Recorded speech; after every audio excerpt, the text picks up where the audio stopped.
Hi, everyone. Good morning. My name's Jen with Sloat Garden Center.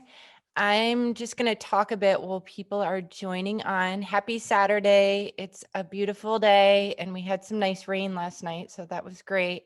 I'm really excited about this talk today. We have the dynamic duo back, Suzanne and Charlotte with Our Water, Our World. And this is such an important topic to talk about now and be ready for now, in terms of getting our garden water wise and using techniques that are going to help us through June, July, August, September.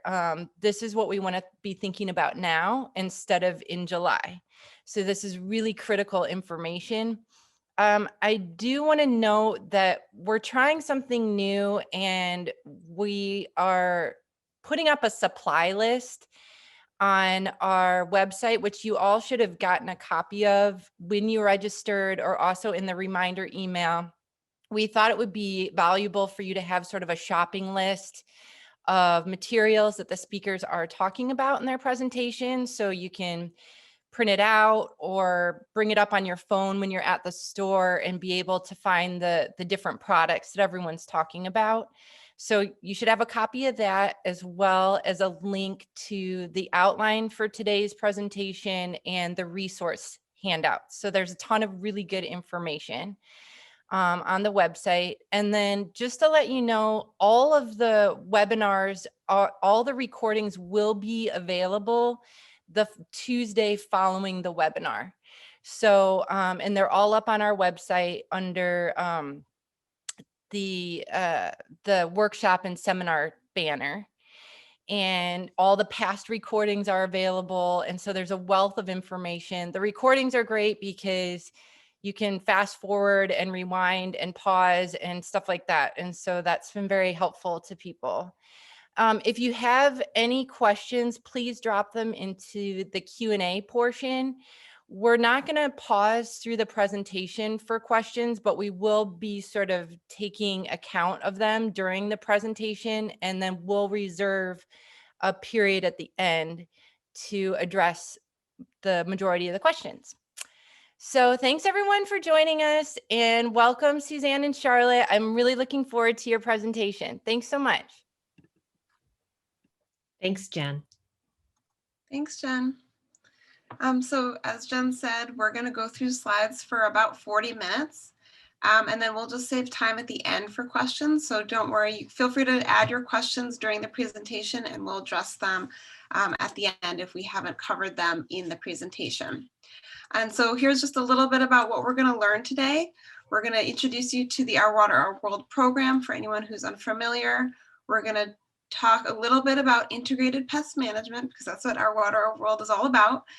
And then we're going to talk about soil, how to keep it healthy, and how that relates to WaterWise gardening.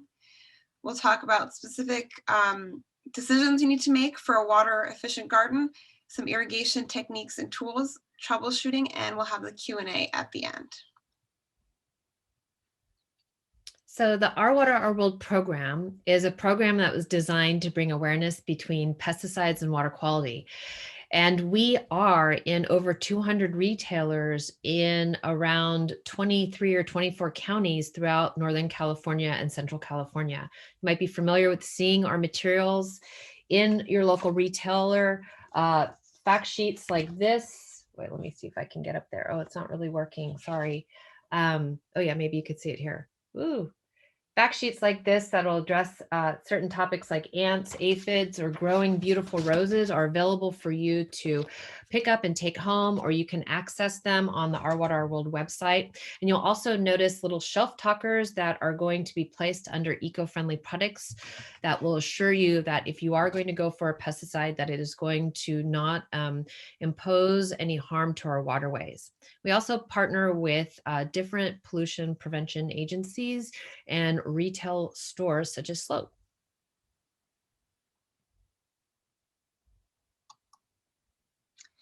So a little bit about what integrated pest management is. For those of you who've attended our webinars, you're probably experts now, but we'll just recap for those who are new. So it's a science-based approach, and it's a decision-making process. It has us looking at the garden or the home as a whole and looking at it holistically. So not just what the problem is, we look at why the pest is there, how did it get in, how can we change our environment to make it better for us and less for the pest. So first we want to identify the problem. Is it a pest or is it a fertilizer watering problem? So, and then is it a pest or is it a good bug? We want to make sure we're targeting the right thing. And then once we identify it, we want to evaluate the damage and decide if we can live with it. Some pests are short-lived, so we can kind of just let them die out, or we do need to take some action.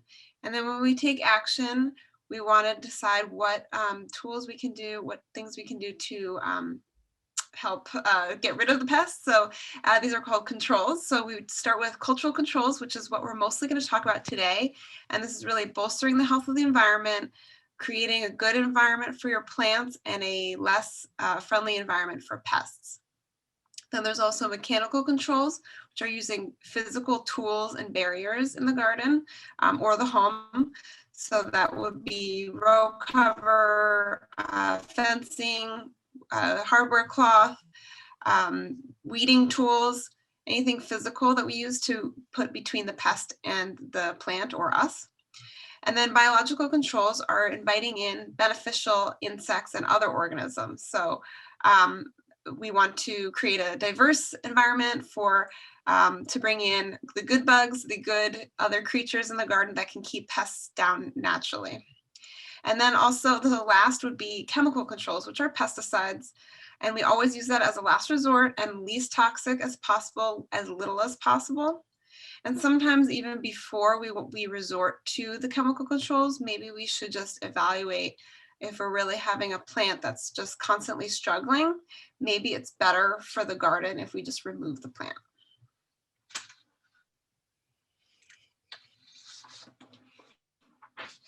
So keeping our gardens happy and healthy with a WaterWise approach. So what we're going to be discussing today is when we water properly, we are able to use less water. We're able to keep our plants extremely healthy. And when we have healthy plants, we have less pest issues.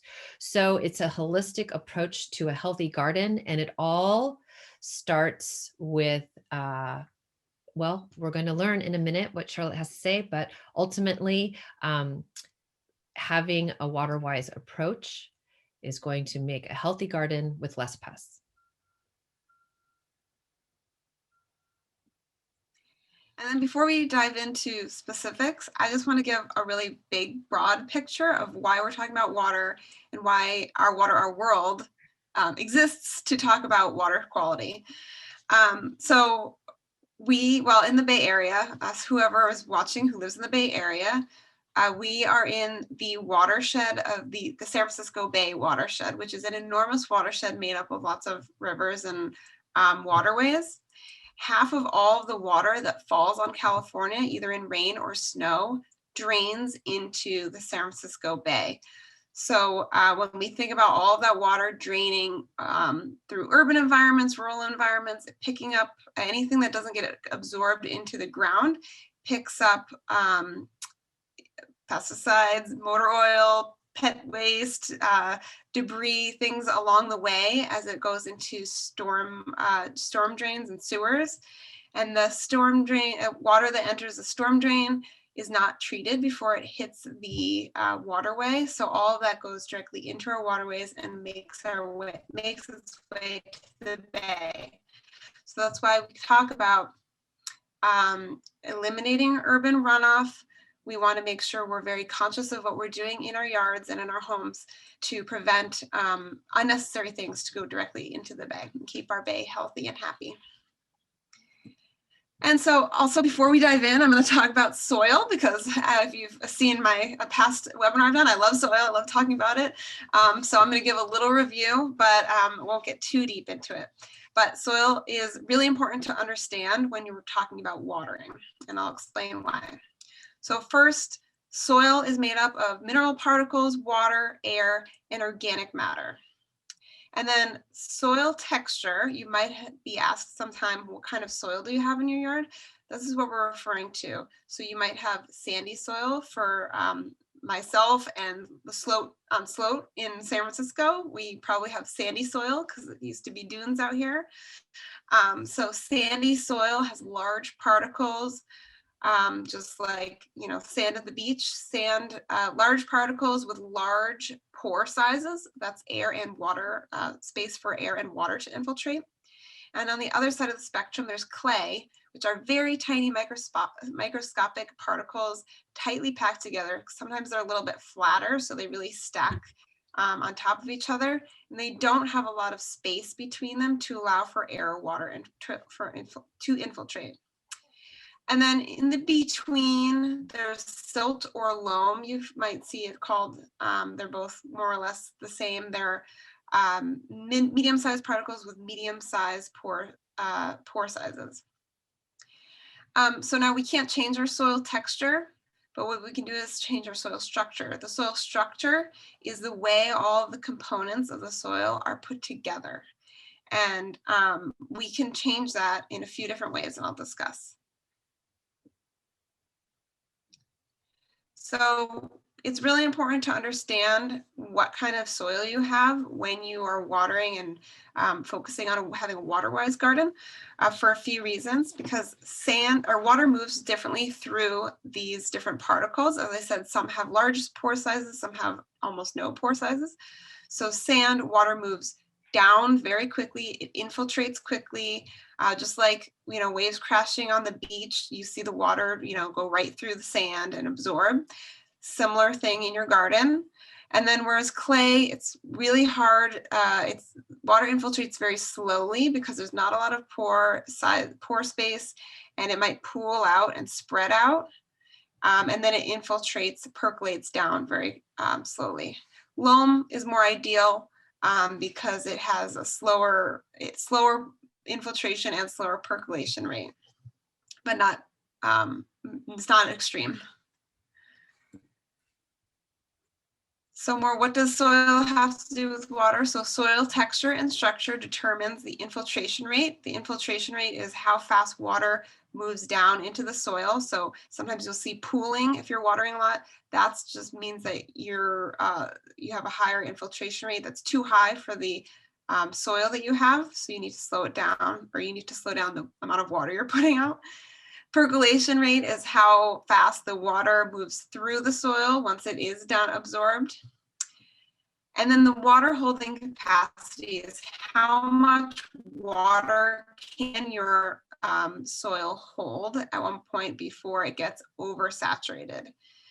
And the way we can change this and improve all three of these things is by adding organic matter. And we can add organic matter in a few ways, but the biggest way is by adding compost.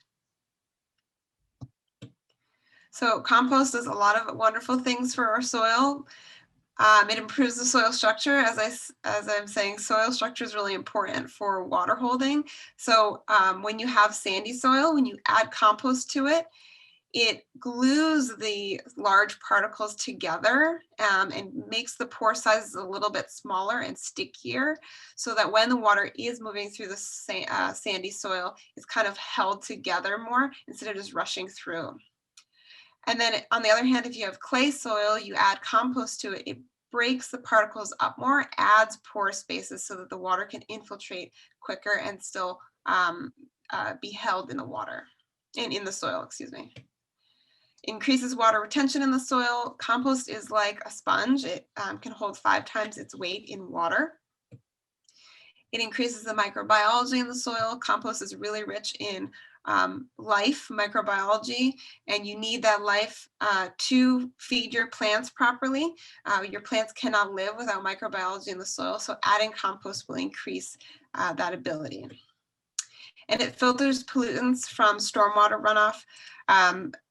I forgot the percentage right now, but it's about like, it's like 50%, 80% of pollutants can be filtered out by using compost. So this is important when we live in an urban environment. Another way to protect your soil and increase your soil's ability to absorb and hold on to water is by using mulch. And now mulch is really anything that is spread over the soil surface. And it can be made of organic materials like bark, wood chips, leaves, compost, newspaper, straw, lawn clippings. And it can also be made out of synthetic materials like landscape fabric and rubber.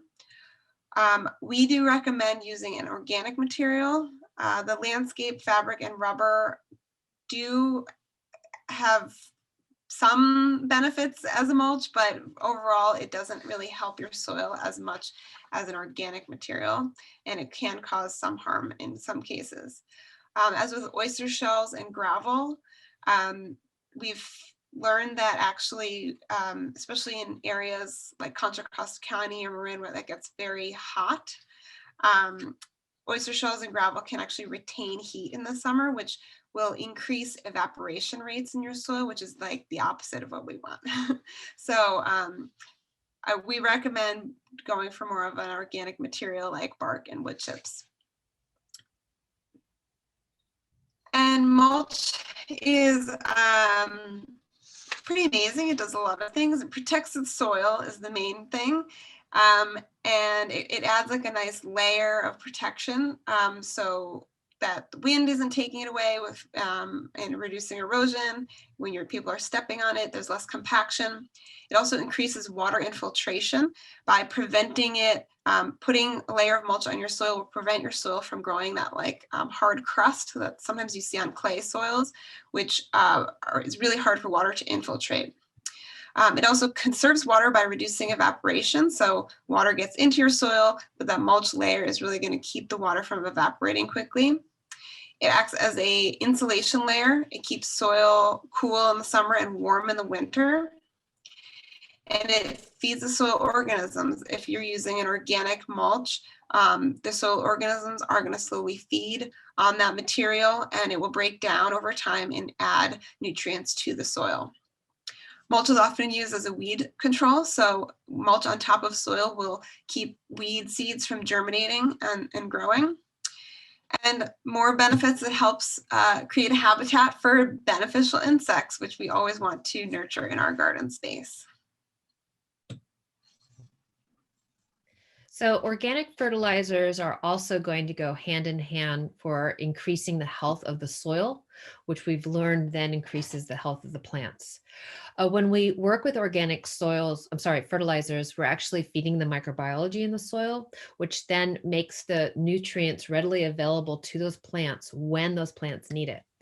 Understand that when we work with synthetic fertilizers, not only are the synthetic fertilizers, they kind of act as steroids for plants, stimulating a lot of new growth and feeding the plants in a way that is not sustainable, which then is going to attract pest problems. But synthetic fertilizers are very high in salts. These are products that might be a number of multicolored beads or fertilizers that turn bright blue or green when we add water to it. We want to avoid using these, especially during times of drought or water stress or excessive heat. And mainly because the salt layer is going to build up in the soil, and it's going to reduce the plant's ability to actually absorb nutrients and water. So to create and grow a healthy WaterWise garden, it is really important that in addition to amending the soil with compost and using that nice mulch layer, that we feed our plants with organic fertilizers.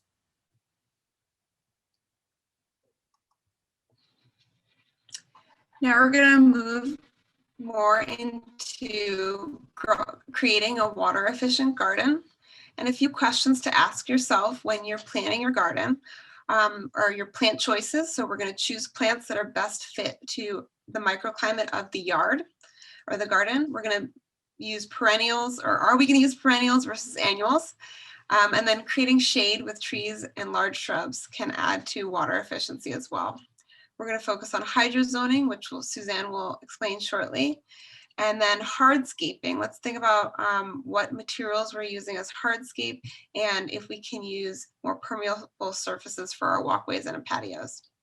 And then another thing that we often forget to think about when we're installing our gardens is who's going to care for the garden? Is it us, or is it the homeowner? Is it you? Are you going to hire someone? This is important to remember because gardens take a lot of work. It requires space to maintain them and effort. So remembering who's going to care for it, how much time you want to put into it, all will affect the design of your garden. So which plants are best for my garden? You might ask yourself. We're going to look at California natives and Mediterranean native plants because they're going to adapt to our own gardens here in the Bay Area. We're going to match plants to the conditions of our garden to keep them from being stressed and susceptible to pests. We're going to choose pest and disease resistant varieties because there's so many on the market nowadays. You're going to go to your local garden centers and you're going to ask which ones are going to be best for you to plant that are going to be pest and disease resistant. And then we're going to remember that the right plant in the right place will be more water efficient over time and for years to come. Something we want to keep in mind as well is how much sunlight does our space have? On these tags that we get on our plants, they give us a lot of information. So it's really nice to look at these tags, especially before we buy the plant, to make sure that that plant is going to be appropriate for our garden and the garden's microclimates. So full sun, when we see something that says full sun, it means it needs 6 hours or more of direct sunlight. Part sun, part shade means 3 to 6 hours of direct sunlight, but preferably in the morning. The morning sunlight from 9 to 1 is going to be much cooler than afternoon sunlight, let's say from 1 to 4 p.m. That's the hottest time of the day. So keep this in mind when you are selecting plants at the garden center and ask for assistance from one of the nursery professionals to identify which plants can handle the hotter part sun time of the day or the cooler part sun time of the day. Dappled sunlight is going to be filtered sunlight all day, and that's going to be filtered maybe from the canopy of a tree or maybe from a lattice. And then shade is going to be no direct sunlight. But understand under that category, we could have dark shade or light shade. So that's something else to keep in mind. Hydrozoning and plant selection. So what this means is that when we plant our plants, we're going to plant them in zones with similar water needs. So plants that like to have very low water once established, they're going to be planted together, whereas plants that want moderate water once established, they're going to be planted together. But we're also going to keep in mind the other microclimate needs, such as the sun, shade, wind, and heat, and make sure that plants are grouped together accordingly.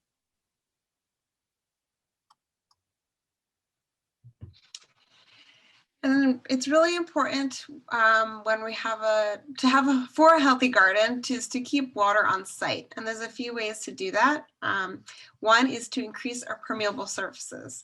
And this keeps water on site because when you get rains or excess irrigation, the water is able to infiltrate down through the hardscape, so through the mulch, the gravel, the stones, and into the soil, and it will keep your soil moist in the entire part of the garden, not just where the plants are. And this is really important because moisture in the soil all throughout the garden will increase and help the microbiology in the soil, and it will keep your plants fed and will increase their access to water throughout the year. Another plus for having a permeable surfaces is to reduce the urban runoff. So when you have surfaces that water can infiltrate, when you do have storm events, the water will soak down into the soil as opposed to running off into your storm drain. So it's like really, it's keeping keeping the free available rain on site so you don't have to add water yourself. And a few ways to increase your permeable surfaces is, again, to use mulch, bricks, stone, things that have space in between them, and then, or you can use something like a decomposed granite walkway. Pavers, just not putting large slabs of concrete down and other large materials.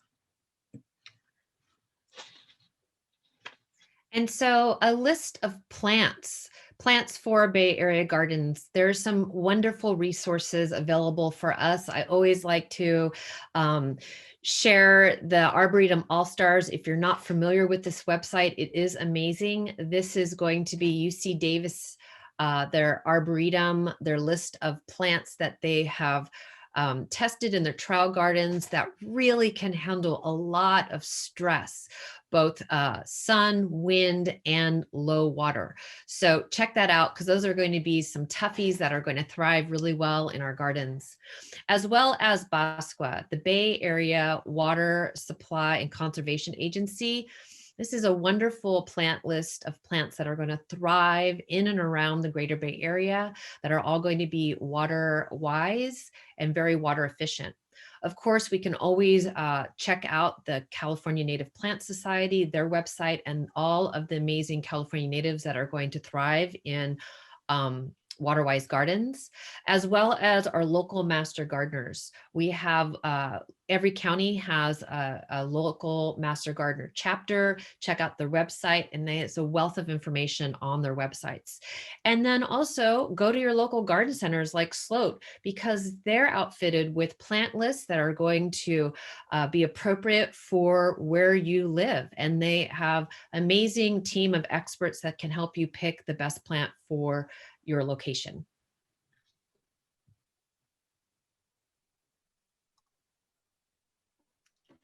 So moving on to a little bit of how to water. One big point we really want to talk about today is watering deeply and infrequently, as opposed to frequently and shallowly. So this is how we really get a healthy plant. We want to water to encourage deep roots. So when you water deeply, the water is going down, and then the roots are going to follow. And a sturdy plant has a deep and large root system. And it's important when you are watering, again, to understand what kind of soil you have, because this does affect how you water. So clay, as I said, there's a low infiltration rate. So you're going to want to water slowly so that it doesn't pool up on top.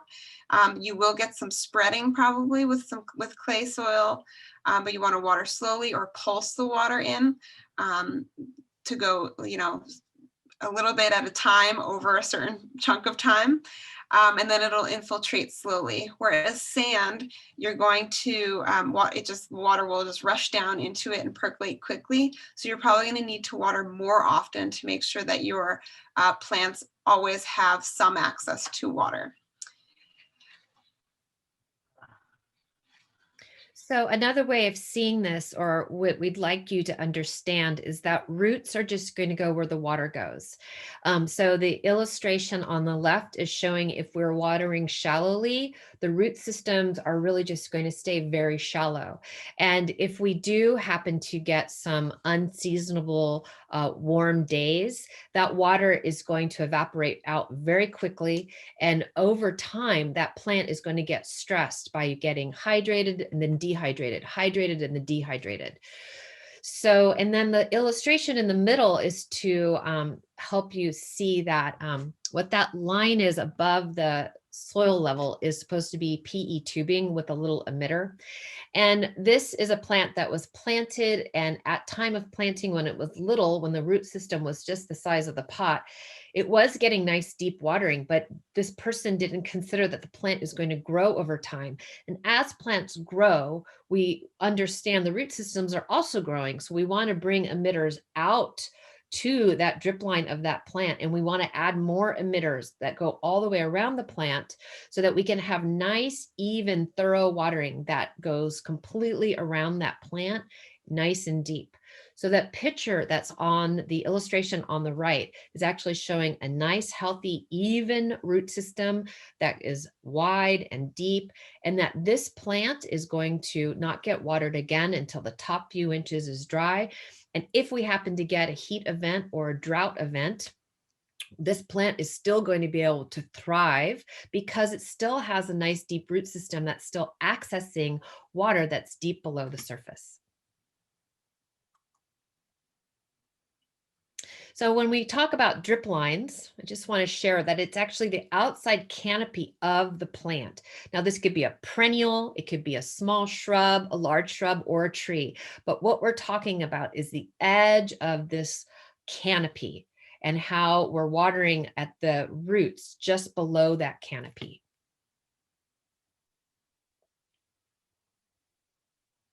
Another way to look at it is by this aerial illustration.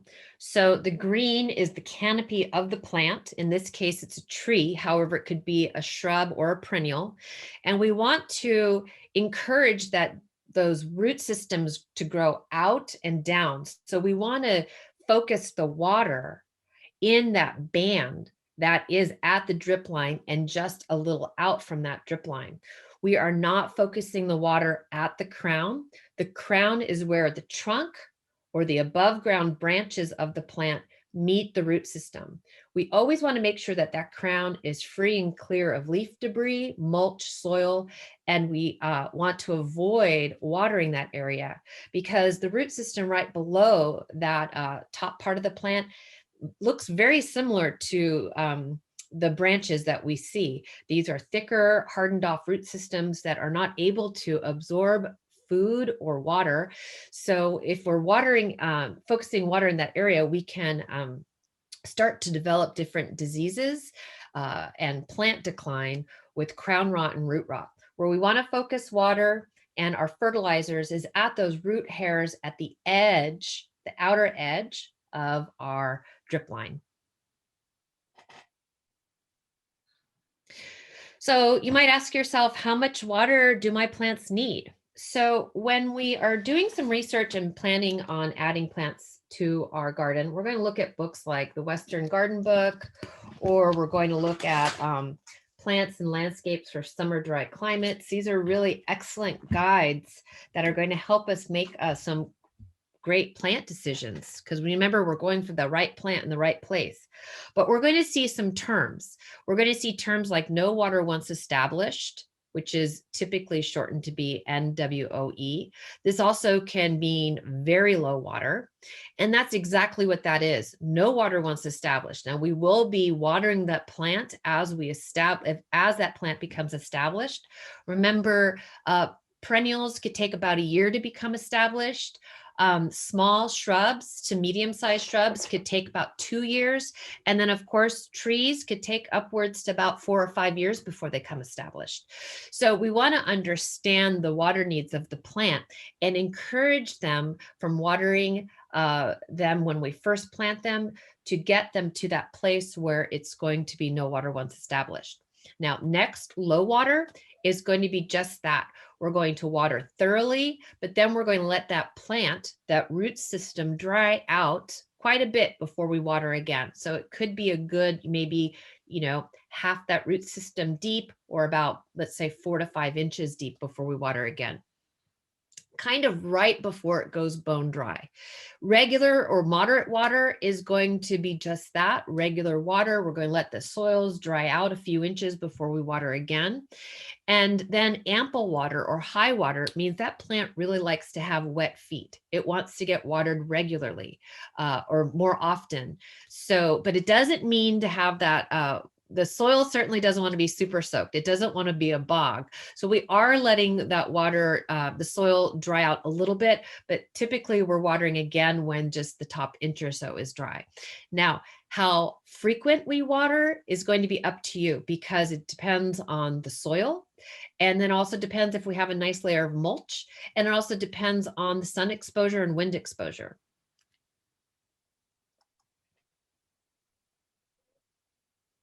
And so these are some examples. So a plant like the 5-fingered fern in the top left corner is going to be a plant that requires high water needs. So we're going to be watering this perhaps more frequently.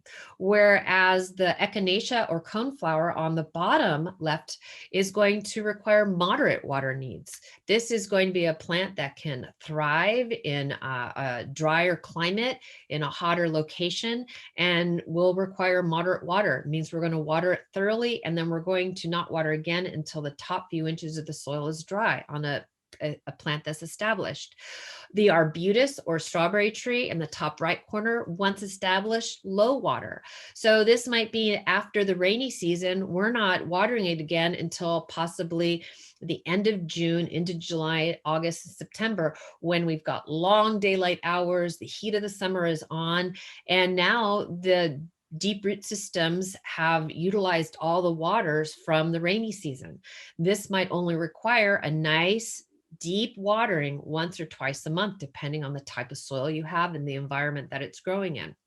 And the Batellia poppy down below is going to be no water once established, very low water needs. And this is true. We are not watering this plant once it's established. I have to tell you that I always want to give it a little more water than it requires, because I just can't believe, but I've killed them before by just giving them a little bit of water. So they really require no water once established. And then we're really hearing a lot more about laundry to landscape gray water systems. Many of the different municipalities are offering rebates for laundry to landscape. So I'd just like to introduce you to this again, if you're not familiar with it. It's super cool. We're taking the water from our laundry and we're watering the garden. That water is loaded with a lot of great nutrients, believe it or not. There's just a couple caveats. We want to make sure that the laundry, the washing machine, is at a wall that is shared with the garden, because we are going to have to drill a hole for plumbing to go through it. And we want to make sure we're able to access the garden with ease. We also want to make sure that that washing machine is above the grade of the garden. We don't want to put any pressure or stress on the pump of that washing machine. The other thing we want to keep in mind is that we want to use laundry detergents that are going to be plant friendly.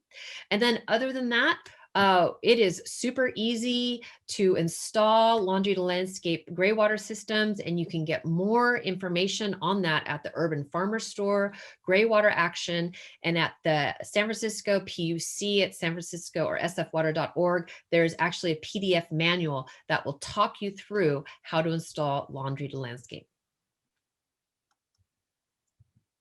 We also want to keep water on site whenever possible.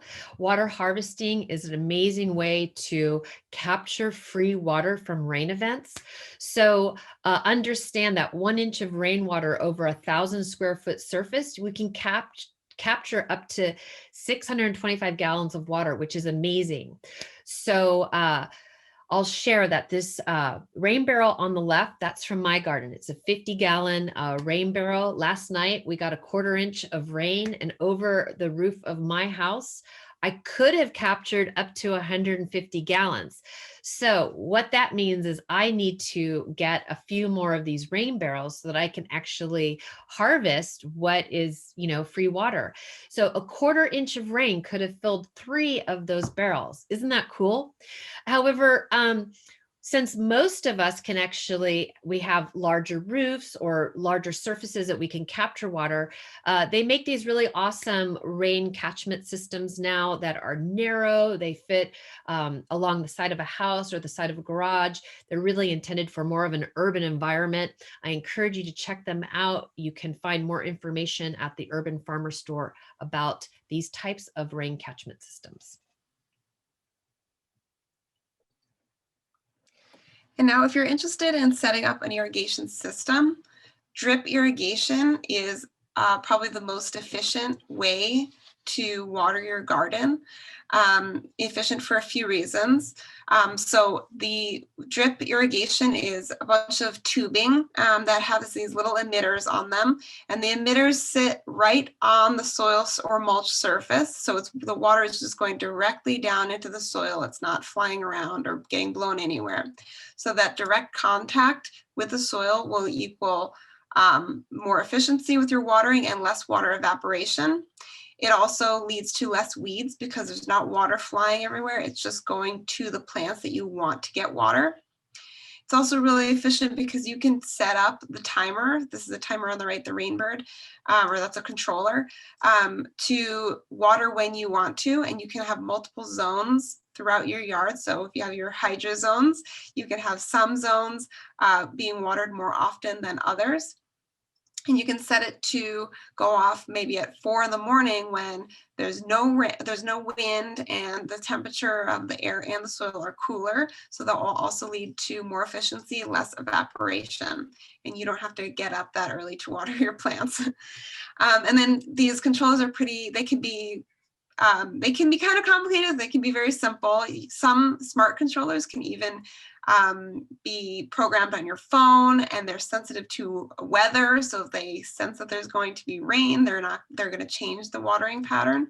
But they can be set to different zones, different start times. So again, if you have clay soil, you might want to water a few times within an hour as opposed to just one big watering.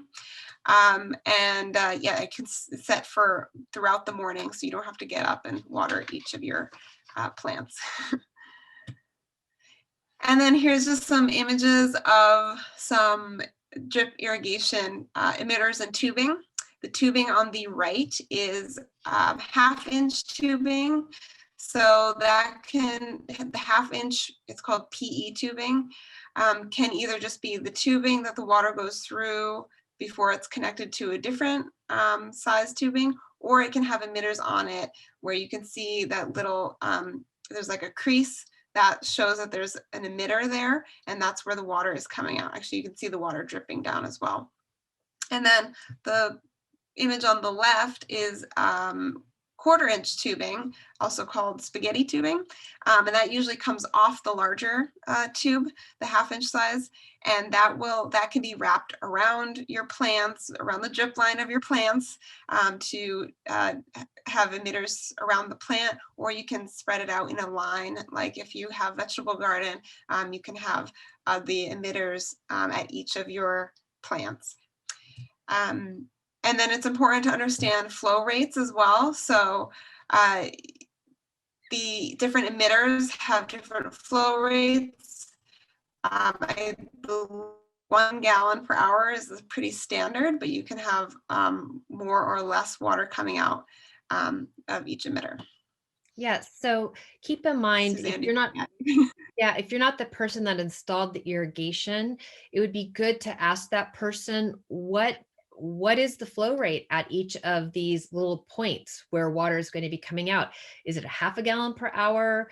Is it a 1 gallon per hour? Is it 2 gallons per hour? Because that's going to make a big difference. So if we have 4 points around a tree and they're all 1 gallon per hour, but we don't know that, and we think that maybe 15 minutes is all we need to provide or set the clock for, then understand that 4 points, it's only going to be a quart of water in each location.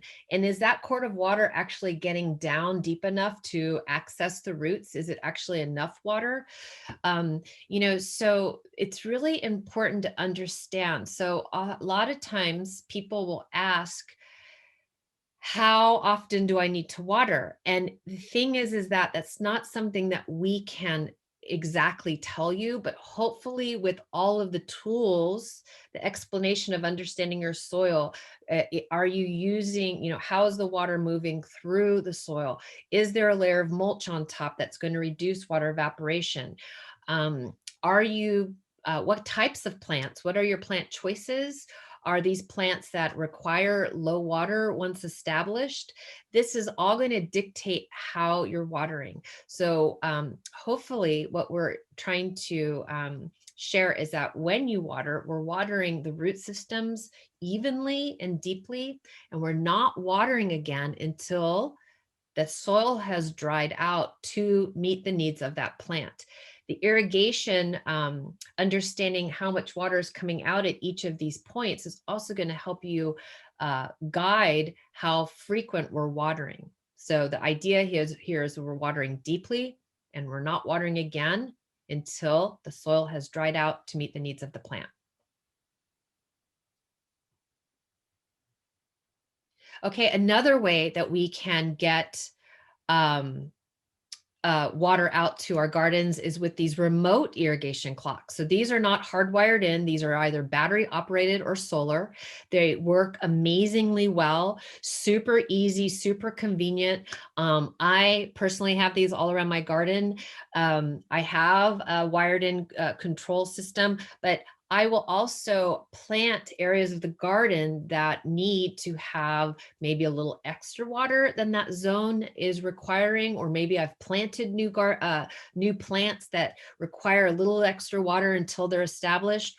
Or I might be going on vacation and I want to make sure all the plants on my deck are watered because those are the plants I like to hand water, things like that.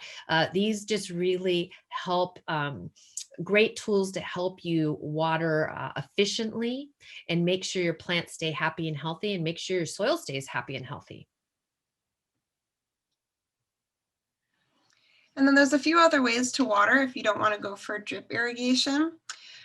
Soaker hoses are also quite efficient, and they're actually very easy to use because they're easier to move around than drip irrigation. They're more temporary. So a soaker hose is really just like, it looks like a garden hose, but it has pores that allow water to seep out of it. And it's less precise than drip irrigation because there's not necessarily emitters. It's just kind of soaking the whole area. So soaker hoses are really great for newly planted veggie gardens because it covers the whole area with water, and it really spreads the water out more than a drip irrigation. And soaker hoses can also be put on a timer like a drip irrigation. So you can have your garden watered early in the morning if you'd like. Sprinklers are another way to water. They're not nearly as efficient as the other options, but they are effective.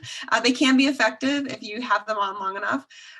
There is risk of, if there's wind or it's really hot that day, there's going to be a lot of drift and a lot of inefficiencies in the water getting to where you want it to go. It's also going in a lot of different places, so you might have more weeds or you might have plants getting water that don't necessarily need it. So if you do use sprinklers, it's recommended that you try to localize it as much as you can and try to water early in the morning before it's windy and when it's still cool out to avoid evaporation. And then there's also hand watering. That could be great for if you have a smaller garden. That can be as localized as you want it to be, and you can make sure that each specific plant is getting the water that it needs, of course. And then when we have irrigation systems in place, it's inevitable that there can be situations that go sideways. Literally, you could go outside one day and see a geyser shooting up, and this could be from a break in a hose or a crack in that soaker hose, or with our irrigation tubing, one of the plugs can get shot out with the water pressure, or a critter can come and chew on it, or maybe a lawnmower has crossed it. Anything can happen, trust me. So these systems, as Charlotte mentioned earlier, are not set it and forget it. We do want to go out and monitor and make sure water's going where we wanted it to go, and that we don't have a geyser shooting off anywhere where we didn't expect it. And I can share that it is always nice to have some of these tools in your garden tool bag. Goof plugs and compression fittings. These are super inexpensive, easy to use.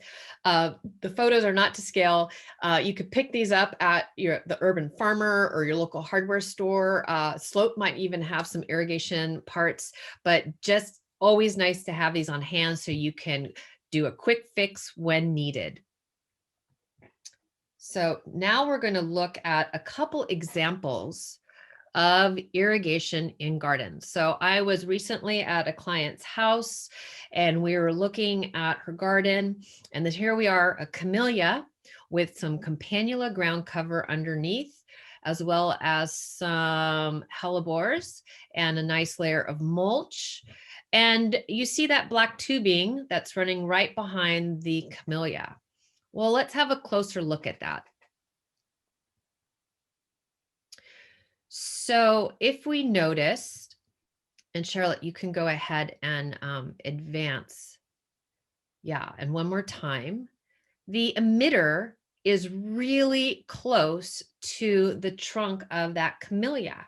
And you see right opposite that, almost at, let's say 9 o'clock, if that were 3 o'clock, you see another kind of that 1/4 inch tubing, that spaghetti tubing that Charlotte mentioned earlier. And there's kind of like a olive green emitter. That's great that it's on either side, but this is really set up for when that plant was probably just a 5-gallon plant, which was a number of years ago, because the trunk on this is about 4 inches in diameter. What this plant really needs is those emitters. Now the PE tubing can stay there, but the emitters need to get brought out with that 1/4 inch tubing out much further, at least a foot for the size of this plant, away from the trunk to access those root hairs that we showed you earlier in that illustration. Let's have a look at the next picture. So this was from a guest who attended one of our programs last month. And she, after hearing the program and hearing me talk about how important it is to not have things around the crown of the plant, that is leaf debris, mulch, or even having water, she just had some landscapers do this great installation of arborvitaes to create a screen. Right plant in the right place, these are going to thrive perfectly. However, let's have a closer look. After the program, she emailed me some photos because she was a little worried. She really wanted to not doubt that her landscapers that she hired, she didn't want to doubt that they didn't do a good job, but she noticed that mulch was layered up about 3 inches up the trunk. You can almost see that watermark right above the oval. And then she saw landscape fabric very close to the crown, and then the emitter right at the crown. So she was a little nervous. She asked me what to do. And I said, absolutely, you're totally correct. Remove that mulch away from the crown. Cut open that landscape fabric a little more. You could even remove it, because what we're learning is that landscape fabric does not support the health of the soil. And then by all means, we're going to actually we're going to remove this emitter, we're going to plug it, and we're going to bring the emitters out, because these were 5-gallon plants. So we know from 5-gallon pot, the root systems were at least out here. And then we just want to encourage them to grow even further out. So she adjusted it perfectly. But I just love showing this happens all the time. Commonly see this on a regular basis. So, don't just go ahead and check out what's going on in your garden. It's kind of fun. All right, so to wrap it all up, we have, so for WaterWise Garden, a few tips for you that we already covered, but just to review. So adding organic matter is going to improve your soil structure and increase your water holding capacity, and have better infiltration and percolation rates. So, and taking advantage of mulch is going to both increase your soil health and also reduce evaporation. Watering deeply and infrequently, as opposed to shallow and often, will encourage your roots deep down. And then focusing the water at the drip lines of plants, trees, and shrubs will encourage your roots to go out and down as well, and not risk any crown rot. And then just take advantage of any city or county rebates that you might have access to for high efficiency irrigation systems or removing your lawn. And then we're going to end. So thank you for being here. We'll stay on and answer your questions. And I just wanted to say that Suzanne will be sending everyone who attended a survey in a couple days. So please make sure to take a few minutes to answer the questions. It helps with our funding for our Water Our World to get your responses and feedback on that survey. So if you can just take a few minutes when you receive it, that will be much appreciated. And thanks again to Jen and Slope Gardens for hosting this event. Yeah, thank you, everyone. I know we're going to go. I see a number of questions here that Jen's going to help us navigate through. I want to thank everyone for joining. For those of you that have to jump off, but yeah, we will stay here and answer your questions. There's some good questions in the group.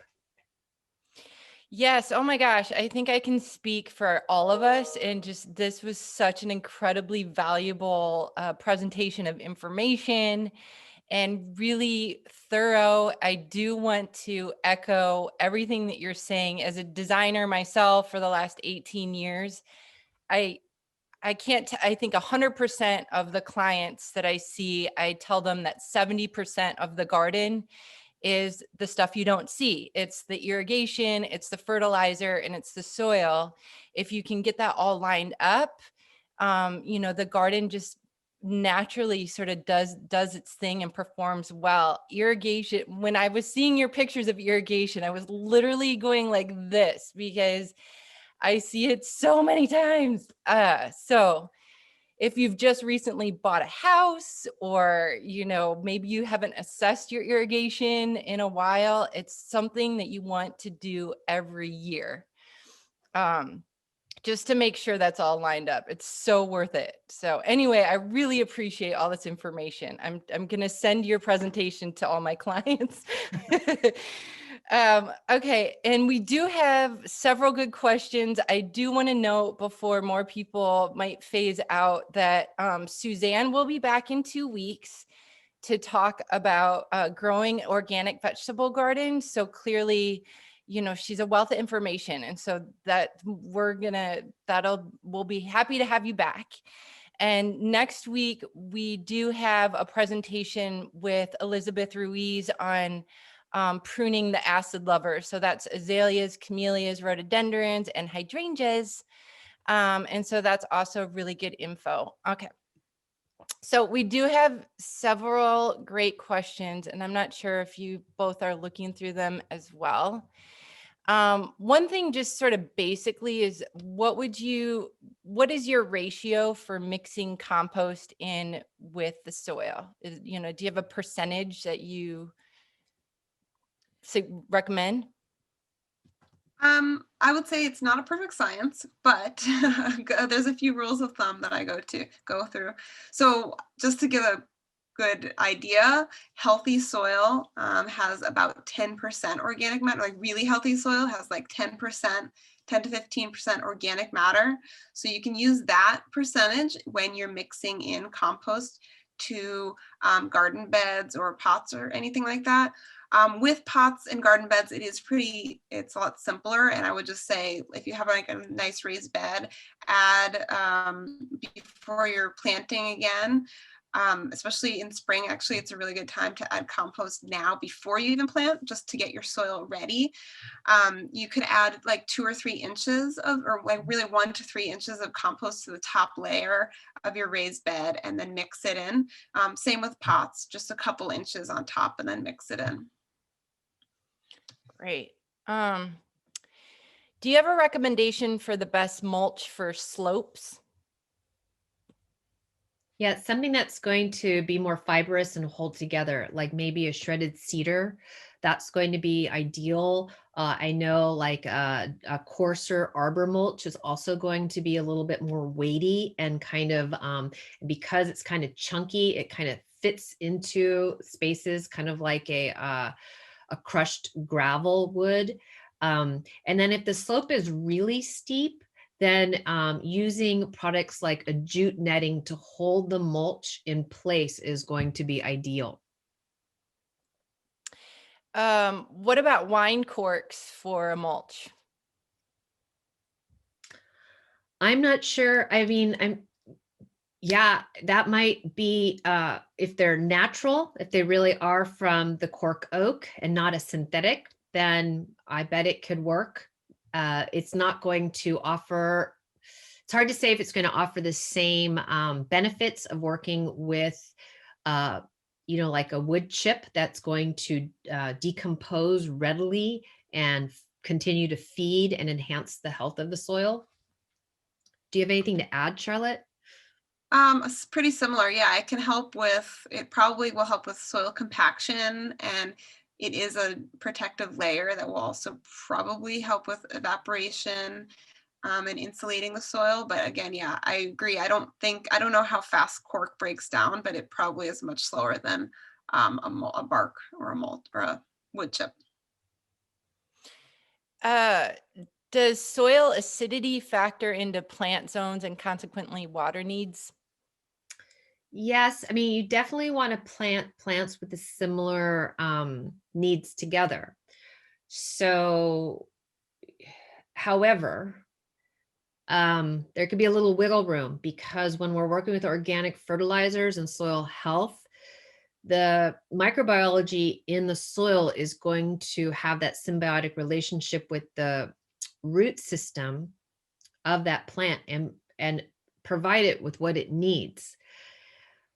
But it would be ideal if you had all of your plants that like the similar pH needs grouped together. Um, do tree roots suck up water from other plants that are planted under or near a tree requiring more water? Depends. Trees are known to go and find water. Plants will, their root systems will go and try to find more water, especially if they are water hogs. So you want to understand what is a tree. So willows have a tendency to be water hogs, and they will, their root systems will expand. I know redwoods have a tendency to be more shallow. They have a shallower root system, and those roots also have a tendency to spread out looking for water. You want to know what the species is, what its root system kind of growing rate is, what is the habit of that root system. And then some plants or some trees, it's not advised to plant anything around it, like oaks. We don't really want to have anything under the oaks.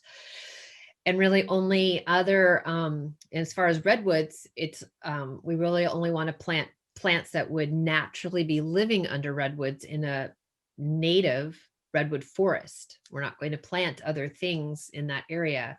So it is just really kind of important to understand. But if you've got an established tree and you've got these raised beds, and if it's like a California pepper or like that willow, there's a number of trees that really have kind of these more aggressive root systems. Your raised bed that's getting watered regularly can over time end up being a lot of a very dense section of roots from the tree. There could be a lot of root competition.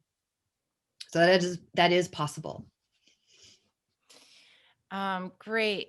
I'm kind of jumping around, but I think this is good. So anyway, there's a few questions regarding gray water, whether it's from the roof or from laundry. Is it safe to use on edibles? Is there concern with roof water that there's petroleum in it that could be absorbed by the plants, that kind of stuff? Well, if you're concerned about the material that your roof is made out of, then you can, change that material, if you're worried about the composite being toxic.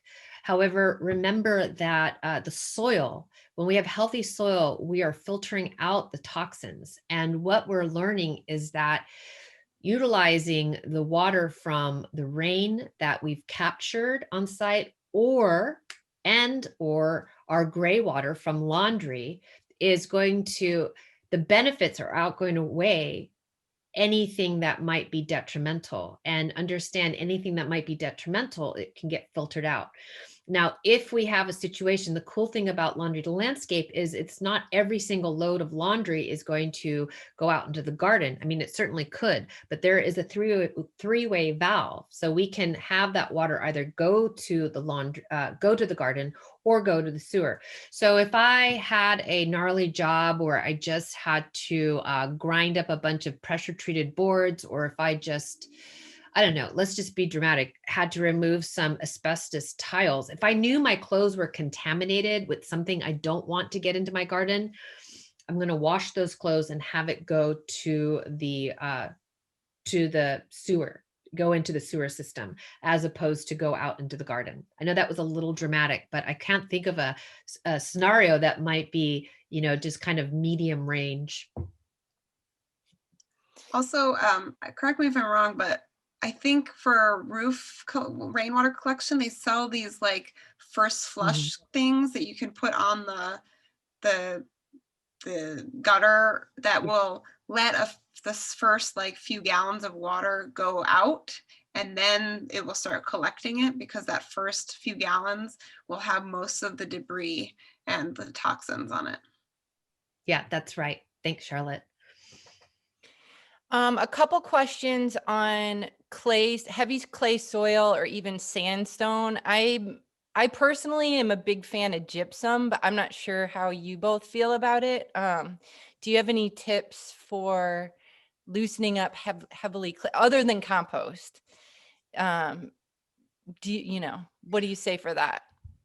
Yeah, that's funny, Jen. Because someone asked that question on one of the last programs. They emailed me later, and I found a really great article that talks about how the gypsum, it takes a while for it to do what we need it to do. And working with compost, we're actually able to achieve that end result a lot faster, or achieve that result that we want. So I was going to say, it's not a bad thing to add gypsum, but maybe employ compost and gypsum as opposed to just the gypsum, use both materials. Okay, that's good info. Do you have a simple technique to test how deep the water is percolated after watering, so we can figure out the right length of watering? Yeah. Sticking finger into the soil doesn't always work. Yeah, that's a good question. I always like to just dig around a little bit. And so something I didn't share is, let's say our irrigation goes on Monday at 9 a.m. And it's set to go on the next time Wednesday at 9 a.m. Well, what I'm going to do is, after my irrigation is turned off on Monday, let's say it runs for 30 minutes. So it turns off at 9:30. At about 10 a.m., I want to go and then I want to investigate. If I've got mulch, I want to move the mulch to the side. I'm going to get my trowel or a shovel, and I'm going to dig and see, wow, did the water actually go down as deep as I wanted it to? Okay, it looks good. Put the mulch back on top, make sure everything looks good. Now, Wednesday, it's due to go on at 9 a.m. I'm going to do the same thing. I'm going to move the mulch out. I'm going to dig around with my trowel or my shovel lightly. I don't want to cut into any of my big root systems, but hopefully I'm watering further enough out so that I'm only accessing the little root hairs. Is the soil dry yet? Has the soil dried out enough? Is it still wet? Is it still wet at about an inch, and I really want it to get dry about 2 or 3 inches down? If it's dried out, then I know, great, the irrigation can go on. But if it's still a little wet, I might hold off and check Thursday, check Friday. Maybe I only need the irrigation to go on once a week right now because it's still cool. We have shorter daylight hours, or the sun, the daylights are just starting to expand. Or maybe we need to have it set for twice a week. So remember when Charlotte said these are not set it and forget it systems? We are constantly kind of adjusting our clocks, kind of season to season, if not month to month. Hopefully that was helpful. Anything to add, Charlotte? Nope. Well, this has all been awesome. There's several questions on specific plants, and I do want to say that we will have specific classes coming up on tomato growing, pepper growing, and berry growing. So, and I think that covers a lot of the specific questions that I'm seeing right now. So definitely look at our schedule. The tomato one will be in April, and then peppers and berries will be in May. So, and we'll get that schedule up this week, I'm pretty sure. I just want to say thanks again so much. I love having both of you here. It's such a treat. I learned so much, and I mean, everybody loves it. So I really appreciate all the information. Again, just so you all know, the recording will be available on Tuesday. After every webinar, the recordings are available the following Tuesday on our website under the workshop and seminar tab. And thanks again so much, Charlotte and Suzanne. I really appreciate it. I hope everybody has a great Saturday. It's a beautiful day. Get outside, get in the garden. Take care. Stay And safe. have a great, thanks healthy. everyone. Thanks for joining. It was really great. Have a great afternoon. See you soon.